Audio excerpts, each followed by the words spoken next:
Halo teman-teman, Assalamualaikum. Kami dari kelompok 3, Psikoanalisa dan Behavioristik dari kelas 2A, Fakultas Psikologi Universitas Jenderal Ahmad Yani akan mempresentasikan mengenai marijuana atau yang biasa kita sebut ganja. Kelompok 3 ini memiliki beberapa anggota. Yang pertama, ada Cynthia Puspitasari dengan NIM 711201001. Yang kedua, ada Arya Sidik dengan NIM 71120101002. Yang ketiga, ada saya sendiri, Fitriani Zurotin, dengan NIM 71120101005. Yang keempat, ada Tiara Devi Permatasari dengan NIM 71120101015. Yang terakhir ada Mia Aditya dengan NIM 71120101028. Sebelum kita masuk ke presentasi, aku ingin kenalin nih gambaran mengenai tanaman marijuana ataupun ganja. Nah, jadi seperti ini ya teman-teman, gambaran dari tanaman ganja dan juga marijuana. Slide selanjutnya, aku punya quotes yang berhubungan dengan presentasi kita kali ini.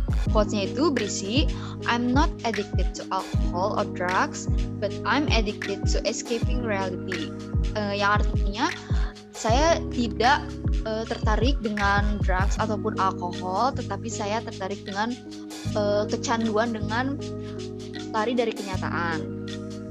Selanjutnya ada poin-poin pembahasan. Di sini kita mempunyai 4 poin pembahasan. Yang pertama yaitu pengertian marijuana. Yang kedua ada cara kerja marijuana. Yang ketiga ada dampak dan manfaat. Yang keempat ada cara mengatasinya.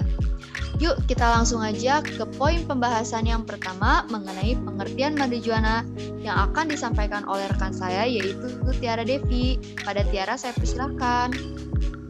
Baik, terima kasih Fitriani. Pengertian marijuana. Marijuana atau yang sering disebut ganja adalah psikotropika yang mengandung tetrahidrokannabinol dan cannabidiol yang membuat pemakainya mengalami euforia. Ganja biasanya dibuat menjadi rokok untuk dihisap supaya efek dari zatnya bereaksi. Tanaman semusim ini tingginya dapat mencapai 2 meter, berdaun menjari dengan bunga jantan dan betina, ada di tanaman berbeda atau berumah dua. Bunganya kecil-kecil dalam dompolan di ujung ranting. Ganja hanya tumbuh di pegunungan tropis dengan ketinggian di atas 1000 meter di atas permukaan laut. Ganja menjadi simbol budaya hippie yang pernah populer di Amerika Serikat.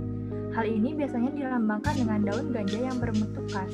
Selain itu, ganja atau marijuana juga didengungkan dengan simbol perlawanan terhadap arus globalisasi yang dipaksakan negara kapitalis terhadap negara berkembang. Selanjutnya, diserahkan kepada moderator. Selanjutnya, kita akan membahas mengenai poin yang kedua, yaitu cara kerja marijuana yang akan disampaikan oleh rekan saya Arya. Kepada Arya dipersilakan. Baik, terima kasih Fitriani. Cara kerja ganja, yaitu hal ini diungkap dalam studi yang dilakukan oleh Osaka University baru-baru ini. Ganja termasuk ke dalam tanaman yang diwaspadai karena dapat mengakibatkan kecanduan saat disalahgunakan. Namun hingga kini belum pernah terungkap bagaimana mekanismenya sehingga ganja dapat merusak otak. Menurut peneliti, proses ini bermula dari terbentuknya sirkuit saraf dalam otak yang digawangi oleh 2 bagian penting dari otak, yaitu talamus atau bagian tengah otak dan korteks atau lapisan terluar. Setahu peneliti, keduanya memang terhubung satu sama lain. Dari waktu ke waktu, kondisi inilah yang membuat kapasitas otak untuk menyimpan informasi menjadi besar dan kuat. Namun belakangan, peneliti menemukan ada beberapa mekanisme lain yang terjadi ketika sirkuit saraf terbentuk. Salah satunya adalah ketika pada titik tertentu talamus dan korteks melakukan sinkronisasi. Pada saat sinkronisasi inilah terjadi pelemahan sinapsis sel otak. Tidak semuanya, tetapi sebagian saja. Hanya saja proses ini memang memudahkan otak untuk menghapus proyeksi-proyeksi yang tidak diperlukan dan sebaliknya. Membentuk proyeksi yang sistematis untuk melancarkan koneksi antar sel saraf. Ketika sinapsis ini melemah, sel-sel saraf otak melepaskan senyawa bernama cannabinoids. Hal ini rupanya mengakibatkan berkurangnya proyeksi sel saraf yang tidak dibutuhkan tadi. Sederhananya, ada mekanisme di mana otak melepaskan senyawa yang menekan atau mengganggu koneksi antar sel saraf. Tetapi tujuannya untuk membersihkan proyeksi saraf yang tidak dibutuhkan agar didapat koneksi yang lebih baik antar sel saraf. Menariknya, efek yang sama juga dirasakan oleh otak bila seseorang menghisap cannabinoids dari luar, yaitu menghisap atau mengonsumsi ganja maupun marijuana. Demikian seperti dilaporkan Science Daily. Kondisi ini juga telah dibuktikan peneliti dengan menggunakan tikus percobaan. Dari situ terlihat bahwa tikus yang menghisap atau mengonsumsi ganja juga merasakan efek yang sama pada otaknya, yaitu terganggunya proyeksi antar sel saraf. Setidaknya, peneliti berharap temuan ini dapat menjadi pegangan dalam mengembangkan terapi baru untuk penyakit seperti kerusakan otak lainnya dan juga demensia. Yang pasti memberikan bukti ilmiah akan adanya efek negatif dari konsumsi ganja terhadap perkembangan otak sehingga mampu mengurangi jumlah penyalahgunaan ganja. Tundas Ketua Tim Peneliti Dr. Fumitaka Kimura. Selanjutnya saya kembalikan lagi kepada moderator. Terima kasih Arya atas penjelasannya mengenai cara kerja marijuana. Selanjutnya, poin ketiga mengenai dampak dan manfaat yang akan dijelaskan oleh rekan saya, Cynthia. Kepada Cynthia dipersilahkan. Baik, terima kasih Fitriani. Nah, ganja juga memiliki dampak buruk pada otak, teman-teman. Ganja dapat mempengaruhi berbagai bagian otak dan menyebabkan berbagai keluhan. Nah, yang pertama itu seperti halusinasi. Nah, sensasi fly dan halusinasi yang disebabkan para pengguna ganja biasanya didapatkan dengan cara menghirupnya. Serbuk ganja umumnya dihisap layaknya rokok atau dapat pula menggunakan alat vaporizer yang lebih dikenal dengan vape. Nah, setelah dihirup, dalam hitungan menit THC dalam ganja akan masuk ke dalam aliran darah dan mencapai puncaknya 30 menit kemudian. Nah, yang kedua, ada penurunan ingatan. Nah, efek ganja juga akan merusak daerah prefrontal dan mengurangi volume hipokampus otak. Nah, sederhananya, volume otak akan menjadi lebih kecil. Nah, hal ini dapat berpengaruh pada memori atau ingatan. Nah, hipokampus adalah daerah otak yang dapat bertanggung jawab untuk menyimpan memori dalam jangka waktu yang panjang. Nah, bila terjadi pengurangan volume di area ini, maka orang tersebut akan mengalami masalah kognitif dan sulit mengingat sesuatu. Nah, yang ketiga ada penurunan fungsi analisis otak. Nah, ganja juga dapat menyebabkan sambungan antar sel saraf di otak akan menjadi terganggu. Nah, akibatnya orang tersebut tidak dapat memproses informasi dengan baik. Nah, dalam sebuah penelitian menunjukkan bahwa penggunaan ganja dapat menurunkan tingkat kecerdasan yang secara signifikan pada pemakaiannya. Hal ini tentu berdampak pada kemampuan berpikir, bekerja, dan menyebabkan penurunan produktivitas. Nah, selanjutnya ada peningkatan risiko depresi dan kecemasan. Nah, secara kejiwaan, efek ganja dalam jangka waktu yang panjang dapat menyebabkan beberapa masalah seperti gangguan emosi, rasa takut berlebihan, gangguan panik, dan depresi. Nah, selanjutnya apa sih manfaat dari ganja atau marijuana ini? Nah, yang pertama itu dapat meredakan rasa nyeri kronis. Ada ratusan senyawa kimia dalam ganja, banyak di antaranya yaitu cannabinoid. Nah, cannabinoid dikaitkan dapat meredakan nyeri yang kronis karena susunan kimianya. Nah, hal itu disebabkan produk sampingan ganja seperti ganja medis biasanya digunakan untuk menghilangkan rasa sakit kronis ini. Nah, yang kedua ada meningkatkan kapasitas paru-paru. Tidak seperti merokok, saat menghisap ganja, paru-paru tidak rusak. Faktanya dalam sebuah penelitian menemukan bahwa ganja sebenarnya membantu meningkatkan kapasitas paru-paru daripada membahayakannya. Yang ketiga, menurunkan berat badan. Nah, dalam menurunkan berat badan ini, ganja dikaitkan dengan membantu tubuh dalam mengatur insulin sambil mengelola asupan kalori secara efisien. Nah, yang keempat, yaitu melawan kanker. Nah, melawan kanker ini salah satu manfaat medis terbesar dari ganja, yaitu melawan kanker. Ada sejumlah bukti yang dapat menunjukkan bahwa cannabinoid dapat membantu melawan kanker atau setidaknya jenis tertentu darinya. Nah, selanjutnya saya kembalikan kepada moderator.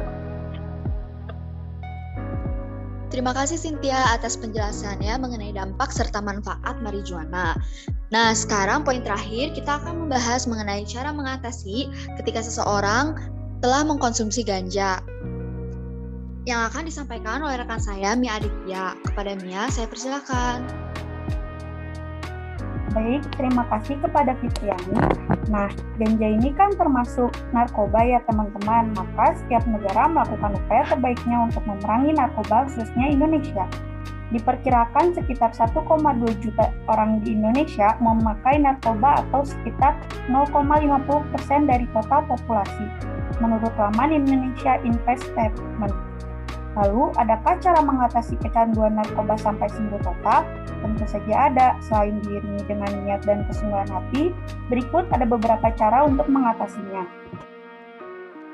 Yang pertama ada detoksifikasi. Apa sih maksudnya?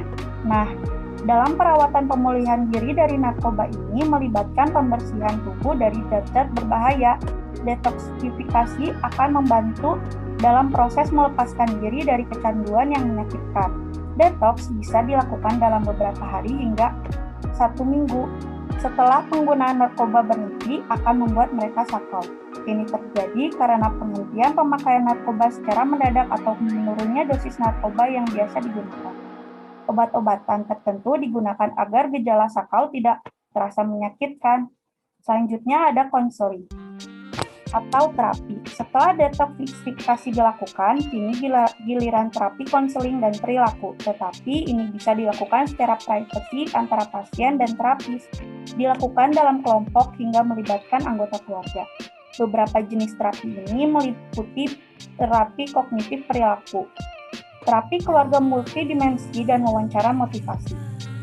Terapi kognitif perilaku membantu pasien untuk mengenali dan mengubah cara pikir yang berhubungan dengan narkoba. Lalu, terapi keluarga multidimensi dirancang agar keluarga terlibat dalam pemulihan seseorang dari narkoba.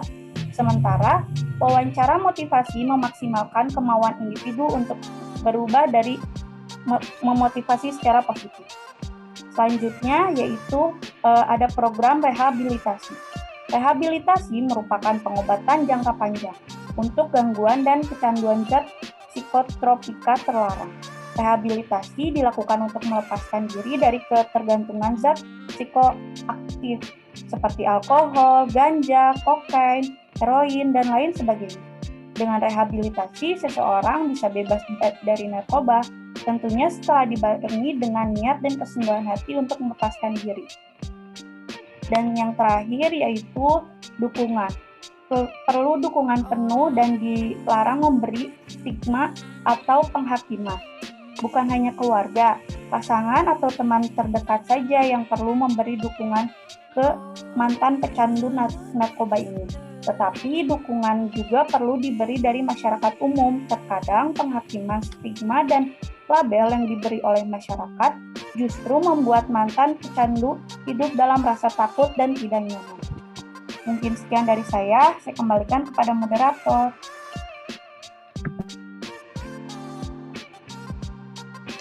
Terima kasih Mia atas penjelasannya mengenai cara mengatasi seseorang yang telah kecanduan ganja. Nah, jadi kesimpulannya pada kali ini, ganja ataupun marijuana itu termasuk dalam psikotropika yang cukup berbahaya ya teman-teman. Nah, tetapi di balik bahayanya ganja dan marijuana masih juga nih terdapat manfaat yang telah disebutkan oleh rekan saya tadi. Tetapi banyak juga loh dampak negatifnya yang ditimbulkan oleh ganja atau marijuana ini.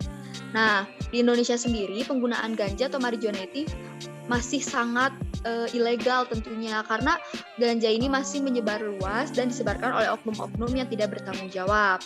Tetapi untuk penggunaannya di dalam dunia medis, ganja itu dibolehkan tetapi ada level tersendiri yang telah ditentukan oleh dokter ataupun ahli medisnya. Mungkin ini kesimpulan dari kelompok 3 mengenai ganja dan marijuana.